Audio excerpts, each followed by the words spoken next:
Hello, I'm Craig Doyle and I was president of the Newcastle Business Club in 1998.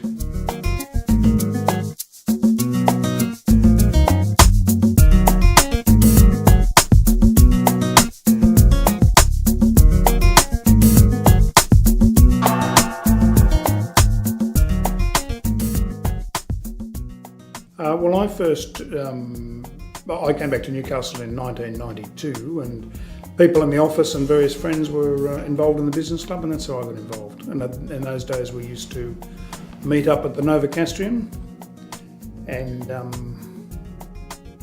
yes, I guess I sort of joined the club and joined the committee, and a lot of the people on the committee are still in the club or involved with the club, so it's been good. Well, in those days there was a speaker every week. The club used to meet every week, and so the main task of the committee was to help the president find a speaker, and it was fairly hard because you had to have almost 50 speakers a year, whereas now you've got to have 12. So now you can have probably more high-profile speakers, but when I did it, you had to have a speaker every week.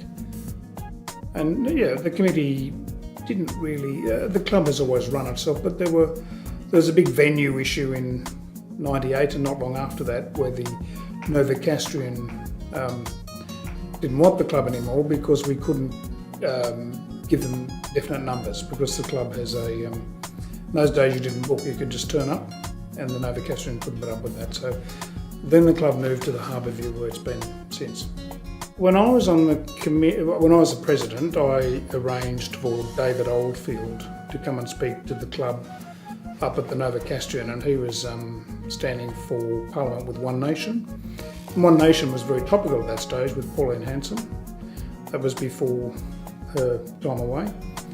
And David Oldfield came, everyone thought he won't come, but he did. He came and spoke at the Newcastle, and we had picketers outside, and we got quite a good attendance, even though he was very controversial. There's one other speaker that comes to mind, and that was a lady called Nene King, who I didn't know a lot about, but I think Nene worked for Kerry Packer and was the editor of perhaps Woman's Day or Woman's Weekly, and she came to Newcastle and spoke at the Newcastle for the business stuff. But I remember the limousine pulled up out the front at about 12:30 or 12 because the speaker hadn't arrived, and I went out the front of the limousine and there was Nene King in the back asleep, and the chauffeur announced that he thought she'd had a big night. But she came and spoke, and she was interesting as the ex-editor of the Woman's Day. Yeah.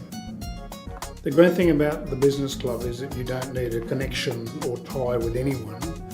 It's not like a lot of other clubs that are connected. It's quite an open club. Anyone can join. I guess your only requirement is that you're involved in business in some way, and it's also good in that you don't have to. Well, back in the days when I did it, you didn't have to make a firm commitment every week, like a lot of other clubs. So the business club, if you're doing nothing on the Tuesday, you just turned up, and that was a great thing about it. And you met people. There was always an opportunity to talk to people and to network, unlike a lot of other clubs where you're sitting down and occupied pretty quickly.